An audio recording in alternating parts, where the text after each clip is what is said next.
Hello दोस्तों, स्वागत है आपका हमारे इस YouTube चैनल में। उम्मीद करता हूँ आप लोग अच्छे होंगे, स्वस्थ होंगे।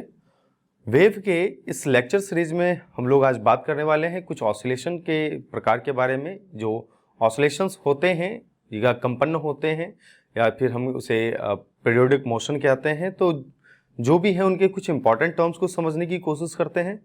उम्मीद करता हूँ आपको हमारे वीडियोज अच्छे लग रहे होंगे और आपको कुछ ना कुछ ज़रूर सीखने को मिल रहा होगा। तो आज हम लोगों को बात करना है फ्री ऑसिलेशन के बारे में, जिसको कि मुक्त दोलन कहते हैं। साथ ही साथ हम लोगों को अवमंदित दोलन के बारे में, डैम्प्ड ऑसिलेशन के बारे में जिक्र करना है। कुछ प्रणोदित दोलन जिसको फोर्स्ड ऑसिलेशन कहते हैं, और पोषित दोलन जिसको कि मेंटेन्ड ऑसिलेशन कहते हैं, और अनुनाद जिसको कि रिजोनेंस कहते हैं। इनके बारे में जिक्र करना है। तो सबसे पहले हम लोग बात करते हैं फ्री ऑसिलेशन की। फ्री ऑसिलेशन के लिए अगर हम बात करें तो हमारे पास अगर कुछ इक्विपमेंट्स हैं, तो हम अगर बात करें, जो अगर मान लेते हैं कि ये एक पेंडुलम है, ये एक पेंडुलम है और इस पर एक बार हमने इसको, इसके जो मीन पॉइंट है, इस मीन पॉइंट से एक बार हमने इसे डिस्प्लेस किया, विस्थापित किया और हमने इसको छोड़ दिया। तो देखते हैं कि अगर कुछ आइडियल स्टेट है, आइडियल स्टेट का मतलब होता है कि कुछ अगर आदर्श स्थिति है, तो उस आदर्श स्थिति के अनुसार जो है, जब हम इसको एक बार अपने मीन पॉइंट से हटाकर इसको इसके एक्सट्रीम पॉइंट, जिसको कि हम लोग इसका अंतिम बिंदु कहते हैं, वहां पर लेकर आते हैं या चरम बिंदु कहते हैं, तो वहां पर लेकर आकर छोड़ देते हैं, तो यह क्या होता है कि हमेशा के लिए दोलन करता रहेगा और इसकी आवृत्ति जो है, जो फ्रीक्वेंसी है, वो कभी भी चेंज नहीं होगी। इस प्रकार की जो दोलन होगा, इसको कहते हैं फ्री ऑसिलेशन। और इस फ्री ऑसिलेशन के क्रम में आप देखिएगा कि जो इसकी आवृत्ति है, वो आवृत्ति हमेशा कांस्टेंट बना रहता है, जिस आवृत्ति को नेचुरल फ्रीक्वेंसी कहते हैं या वास्तविक दोलन कहते हैं या वास्तविक आवृत्ति कहते हैं। तो इसको यहां पर देख लेते हैं, इसके डेफिनेशन को समझ लेते हैं। पिंड या कण पर जब कोई अन्य बाह्य बल कार्यरत ना हो, there is no external force applied on this object. या तो कोई फोर्स नहीं, ना ही हवा का कोई फोर्स होना चाहिए, ना ही कोई ड्रैग फोर्स होना चाहिए, ना ही कोई डैम्प्ड फोर्स होना चाहिए। कोई भी, किसी भी तरह का कोई भी एक्सटर्नल फोर्स जो है इसके ऊपर अप्लाई नहीं होना चाहिए, बाह्य बल नहीं अप्लाई होना चाहिए। उस पिंड या कण को इसकी साम्य अवस्था से कुछ विस्थापित कर, इसके मीन पॉइंट से कुछ विस्थापित कर अगर हम छोड़ देते हैं, छोड़ दिया जाए, तो यह जो दोलन करना प्रारंभ कर देता है, इस प्रकार का दोलन को मुक्त दोलन या फ्री ऑसिलेशन कहते हैं। तो जब हम इसको बिना किसी अप्लाइड फोर्स के यहां पर लाए और कोई फोर्स यहां पर अप्लाई नहीं हो रहा है, ना ही हम कह सकते हैं, ना ही यहां पर ग्रेविटेशनल एक्सेलरेशन काम कर रहा है, ना ही यहां पर आपका हवा का फोर्स काम कर रहा है, तो ये क्या होगा कि हमेशा के लिए ये दोलन करता है और इसकी जो फ्रीक्वेंसी रहेगी वो कभी भी नहीं बदलेगी। तो इस तरह के जो दोलन होगा, इसको क्या कहेंगे? मुक्त दोलन कहेंगे। और इस प्रकार के दोलन में जो पिंड है उसका नियत दोलन होता है, मतलब कांस्टेंट वह दोलन करता रहेगा और एक निश्चित आवृत्ति होगी, मतलब इसकी जो फ्रीक्वेंसी होगी वह भी निश्चित होगी। अतः पिंड के दोलन की आवृत्ति वास्तविक आवृत्ति, जिसको नेचुरल फ्रीक्वेंसी, नेचुरल फ्रीक्वेंसी कहते हैं, तो नेचुरल फ्रीक्वेंसी होगी। ठीक है, अब हमें बात करना है अवमंदित दोलन के बारे में, ड्रैग फोर्स के बारे में बात करते हैं। तो ये ड्रैग फोर्स क्या है, या फिर ड्रैग ऑक्सीलेशन क्या है, या डैम्प्ड ऑक्सीलेशन, डैम्प्ड ऑक्सीलेशन क्या है? तो डैम्प्ड ऑक्सीलेशन में कहता है कि जब किसी पिंड या कण पर, जैसे कि देखिएगा कि अगर हम इसको यहां पर लाते हैं और इसको छोड़ देते हैं, तो धीरे धीरे धीरे धीरे इसकी फ्रीक्वेंसी क्या हो रही है? कम होते जा रही है। उसका आयाम जो है वह छोटा होता जा रहा है, और आयाम छोटा होते होते होते होते एक समय ऐसा आएगा जब यह दोलन करना बंद कर देगा। क्या कहा हमने? इसकी माध्य स्थिति से इसको कुछ विस्थापित कर जब हम छोड़ देते हैं, तो यह दोलन करते करते इसके आयाम में धीरे धीरे धीरे धीरे कमी आती है। धीरे धीरे, अचानक से कमी नहीं आती, ग्रेजुअली डिक्रीज कर रहा है। और एक समय ऐसा आया कि यह जो है अपनी साम्य अवस्था में कांस्टेंट रह गया। क्यों रह गया?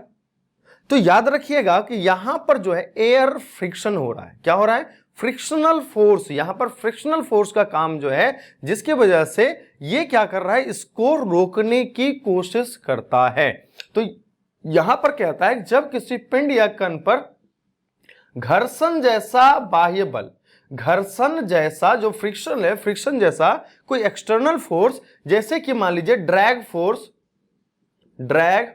फोर्स, बोयांस फोर्स, इस तरह के फोर्स, या फिर जो ग्रेविटेशनल एक्सेलरेशन है, ये भी जो फोर्स इस पर कार्य कर रहा है, वो एक्सटर्नल फोर्स अगर कार्यरत हो तो इन पिंडों को थोड़ा विस्थापित कर छोड़ दिया जाए तो क्या होगा? बाह्य बल के कारण इनके दोलन का आयाम, इनके दोलन का जो एम्पलीट्यूड है, ये जो एम्पलीट्यूड है वो क्या हो जाएगा कि वो समय के साथ घटता जाएगा, ग्रेजुअली डिक्रीज करेगा, समय के साथ घटता जाएगा। मतलब धीरे धीरे धीरे धीरे उसका आयाम जो है, जैसे हमने देखा जब इसको हम कुछ दूर ले जाके छोड़ते हैं तो धीरे धीरे इसका आयाम जो है वो छोटा होता जा रहा है। आयाम मतलब एक दोलन करने का जो डिस्टेंस है, एक दोलन का दूरी, ठीक है, इसका आयाम जो है क्या होते जाएगा? धीरे धीरे समय के साथ छोटा हो जाएगा। इसी को कहते हैं अवमंदित दोलन।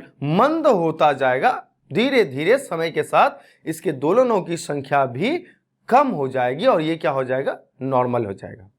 तो जो हमने देखा मुक्त दोलन, तो मुक्त दोलन जो है आइडियल कंडीशन में होता है, लेकिन अवमंदित दोलन जो है, हमारे आसपास जो भी दोलन होता है वह किस प्रकार का होता है? डैम्प्ड ऑसिलेशन होता है, क्योंकि यहां पर एयर फ्रिक्शन होता है और एयर फ्रिक्शन की वजह से जो है दोलन जो है वो धीरे धीरे डैम्प्ड हो जाता है, कम हो जाता है या रुक जाता है।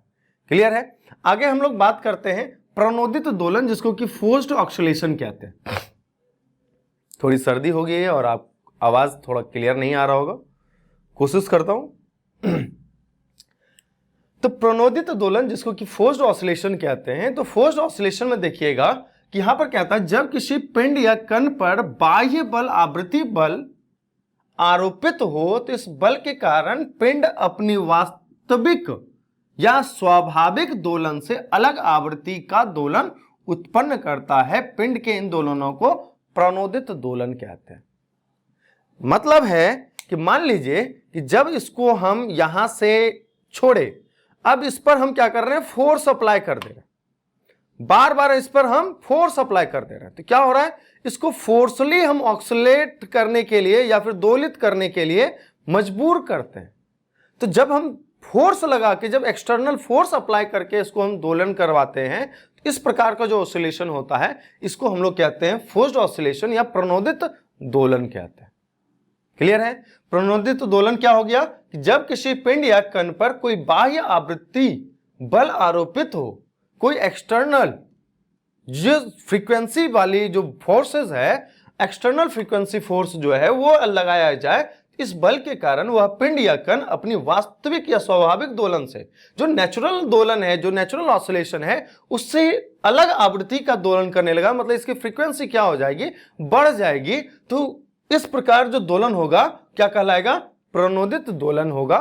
मतलब अगर इसको नेचुरली हम देखें, एक बार विस्थापित करके छोड़ दें, तो जो आवृत्ति, जो फ्रीक्वेंसी इसकी होगी, वो फ्रीक्वेंसी से ये क्या हो जाएगा? बढ़ जाएगा, जिसको कि हम लोग क्या कहते हैं? प्रणोदित दोलन या फोर्स्ड ऑसिलेशन कहते हैं। अब अगर हम बात करें कि यहां पर एक पोषित दोलन आता है, जिसको कि मेंटेन्ड ऑसिलेशन कहते हैं। इसमें क्या होता है कि जब किसी पिंड को बाह्य अनावृत्ति, मतलब जिसकी फ्रीक्वेंसी जो है नहीं हो, मतलब कि अब जो है जैसे कि इसको मान लीजिए कि इसको हम दोलन करवा रहे हैं और ऐसा फोर्स इस पर अप्लाई कर रहे हैं कि बस इसका जो नेचुरल फ्रीक्वेंसी है वो बरकरार रह सके, इस प्रकार का जो दोलन होगा वो क्या कहलाएगा? आपका पोषित दोलन कहलाएगा। क्या कहता है कि जब किसी पिंड को बाह्य अनावृत्ति स्रोत से, जो एक्सटर्नल सोर्स है, वो जो है उसकी आवृत्ति जो है वो अनावृत्ति हो, मतलब उसकी आवृत्ति जो है वो चेंज ना हो रहा हो, ठीक है, तो ऊर्जा प्रदान कर दी जाए या फिर ऊर्जा देते हैं, एक्सटर्नली हम अप्लाई करते हैं, तो पिंड के दोलन में स्वाभाविक दोलन बनाकर रखा जाए। मतलब इसकी जो नेचुरल फ्रीक्वेंसी है, नेचुरल ऑसिलेशन है, उसको बस बना के रखना है। इतना ही फोर्स अप्लाई करना है, जब जितना जरूरत हो उतना ही फोर्स अप्लाई करके बस उसका क्या करना है? आपको जो नेचुरल दोलन है, जो नेचुरल फ्रीक्वेंसी है, उसको बस बरकरार रखना है। इस प्रकार का जो दोलन होगा क्या कहलाएगा आपका? पोषित दोलन या मेंटेन्ड ऑसिलेशन कहलाएगा। इस प्रकार का दोलन पोषित दोलन या मेंटेन्ड ऑसिलेशन कहलाएगा। अब एक आता है आपका अनुनाद कहलाता है, जिसको रेजोनेंस कहते हैं। रेजोनेंस का मतलब समझिएगा कि मान लीजिए कि एक बार हमने इसको दोलन करवाया तो नेचुरली दोलन कर रहा है, ड्रैग के वजह से क्या होगा, धीरे धीरे शांत हो जाएगा, तो डैम्प्ड ऑसिलेशन कहलाएगा। उसके बाद हमने थोड़ा सा इसको क्या किया कि प्रणोदित कर दिया, फोर्स लगा के इसको दोलन करवा दिया, तो क्या हो गया, तो फोर्स ऑसिलेशन हो गया। अब हमने क्या किया कि नॉर्मली इसके ऑसिलेशन को बरकरार रखने के लिए बस एक दो बार फोर्स अप्लाई किया, दैट्स इट। बस इसका खाली नेचुरल फ्रीक्वेंसी जो है वो बना रहे, तो वो हमारा मेंटेन्ड ऑसिलेशन कहलाया। लेकिन अगर हम बात करें कि जब हम इसको छोड़ते हैं, ड्रैग, इसको जब हम यहां पर लाकर छोड़ते हैं, अब जो यहां पर आया, जैसे कि यहां से यहां पर आया, फिर से हमने इस पर फोर्स अप्लाई कर दिया, तो इसका क्या होगा कि धीरे धीरे देखिएगा कि इसकी जो आयाम है वो धीरे धीरे बढ़ती जाएगी। मतलब इसके मेरे फोर्स अप्लाई करने की जो फ्रीक्वेंसी है और इसकी जो फ्रीक्वेंसी है दोनों मैच कर जा रही है, क्योंकि जब ये यहां पर पहुंच रहा है तभी हम फोर्स अप्लाई कर रहे हैं, बीच में कहीं पर फोर्स अप्लाई करने की कोशिश नहीं कर रहे हैं, जिसके कारण इसके आयाम जो है वो क्या हो जा रहे हैं, बढ़ जा रहे हैं। इसे हम लोग रिजोनेंस कहते हैं। रिजोनेंस क्या होता है, तो किसी पिंड या कण पर आरोपित बाह्य आवृत्ति बल, जो एक्सटर्नल फ्रीक्वेंसी फोर्स होता है, वो आवृत्ति या जो पिंड की आवृत्ति के समान हो जाए। क्या कहता है, किसी पिंड या कण पर आरोपित बाह्य आवृत्ति, एक्सटर्नल फ्रीक्वेंसी फोर्स जो है, जो बाह्य आवृत्ति बल हो, जिसकी आवृत्ति, जिसकी फ्रीक्वेंसी या तो पिंड की आवृत्ति के समान हो या पिंड की आवृत्ति के सरल गुणन के बराबर हो। ठीक है, क्या हो रहा है यहां पर कि जैसे कि मान लीजिए कि हम बात कर रहे हैं कि इसको हमें दोलन करवाना है, बस हमें करना क्या है, इसको हमने छोड़ा और देखिए इसकी फ्रीक्वेंसी है ना, इसकी फ्रीक्वेंसी को हम क्या कर रहे हैं, मैच करवा रहे हैं अपने हाथ के फोर्स से। क्या हो रहा है, इसके दोलन का जो आयाम है वो क्या होता जा रहा है, बढ़ते जा रहा है, जिसके कारण क्या होता है कि इसके आयाम में वृद्धि हो जाती है। तो कहता है इस स्थिति में पिंड के आयाम का मान बहुत अधिक बढ़ जाता है, जो एम्पलीट्यूड का वैल्यू है वो क्या होता है, इंक्रीज कर जाता है। देखेंगे कि जब हम इस पर नेचुरल फ्रीक्वेंसी, जो इसकी फ्रीक्वेंसी है, दोलन की फ्रीक्वेंसी, उसी फ्रीक्वेंसी से हम फोर्स लगा रहे हैं, तो क्या हो रहा है, इसके आयाम में वृद्धि हो जा रही है, बढ़ जा रही है। इस स्थिति में जो पिंड दोलन उत्पन्न होता है उसे अनुनादी दोलन करते हैं, रिजोनेंस ऑसिलेशन कहते हैं। और इस प्रकार जो इस संपूर्ण घटना को, जो घटना घटित हुआ, इस घटना को अनुनाद कहते हैं, जिसको रिजोनेंस कहते हैं। क्लियर है? आज हमने क्या देखा, तो आज हमने मुक्त दोलन देखा, अवमंदित दोलन जिसको डैम्प्ड ऑसिलेशन कहते हैं, तीसरा हमने प्रणोदित दोलन देखा, फोर्स्ड ऑसिलेशन, पोषित दोलन मेंटेन्ड ऑसिलेशन, अगला अनुनाद देखा, रिजोनेंस देखा। अगले वीडियो लेक्चर में हम लोग वेव के बारे में बात करेंगे। अब हमारा जो लेक्चर वेव वाला है वो स्टार्ट होगा और उसमें कुछ वेव के बारे में हम लोग जानकारी प्राप्त करेंगे। तब तक इस वीडियो को अच्छे से देखिए। जय हिंद, जय Bharat, thank you so much.